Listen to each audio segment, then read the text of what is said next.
ನೋಡಿ ಇವತ್ತು ಪಾಪ ಕಾಂಗ್ರೆಸ್ನವ್ರಿಗೆ ಏನಾಗಿದೆ, ಅವ್ರ ಕಾಲದಲ್ಲಿ ಏನಾಯ್ತು, ಇವ್ರ ಕಾಲದಲ್ಲಿ ಏನಾಯ್ತು, ಅವ್ರ ಮೇಲೆ ಏನ್ ಹುಟ್ಟಾಕೋದು, ಇವ್ರ ಮೇಲೆ ಏನ್ ಸುಳ್ಳು ದಾಖಲಾತಿಗಳು ಸೃಷ್ಟಿ ಮಾಡೋದು ಅನ್ನೋದ್ರಲ್ಲೇ ಪಾಪ ಸಮಯ ಕಳೆದು ಬಿಡ್ತಾ ಇದ್ದಾರೆ. ಇವತ್ತು ಸರ್ಕಾರ ಅವ್ರಿಗೆ 136 ಜನ ಶಾಸಕರು ಗೆಲ್ಸಿ ಇವತ್ತು ಶಕ್ತಿ ತುಂಬಿದ್ರಲ್ವಾ ರಾಜ್ಯದ ಜನತೆ ಸರ್ಕಾರಕ್ಕೆ. ಇವತ್ತು ಜನ ಪ್ರಶ್ನೆ ಮಾಡ್ತಾ ಇದ್ದಾರೆ, ಅಧಿಕಾರದಲ್ಲಿರೋರು ಯಾರು, ಆಡಳಿತದಲ್ಲಿರೋರು ಯಾರು? ಬಹುಶಃ ಹಿಂದೆಂದೂ ಈ ರಾಜ್ಯದ ಇತಿಹಾಸದಲ್ಲಿ ನಡೆದಿರಲಿಲ್ಲ.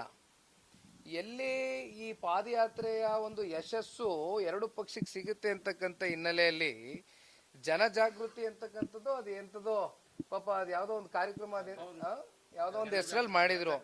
ಆಡಳಿತ ಪಕ್ಷ ವಿರೋಧ ಪಕ್ಷಕ್ಕೆ ಪ್ರಶ್ನೆ ಕೇಳ್ತಕ್ಕಂಥ ಸನ್ನಿವೇಶ ಈ ರಾಜ್ಯದ ಇತಿಹಾಸದಲ್ಲಿ ಮೊದಲನೇ ಬಾರಿ ಬಹುಶಃ ಈ ಕಾಂಗ್ರೆಸ್ನ ಇಂಥ ಸರ್ಕಾರ ಕೊಟ್ಟಿರ್ತಕ್ಕಂಥದ್ದು.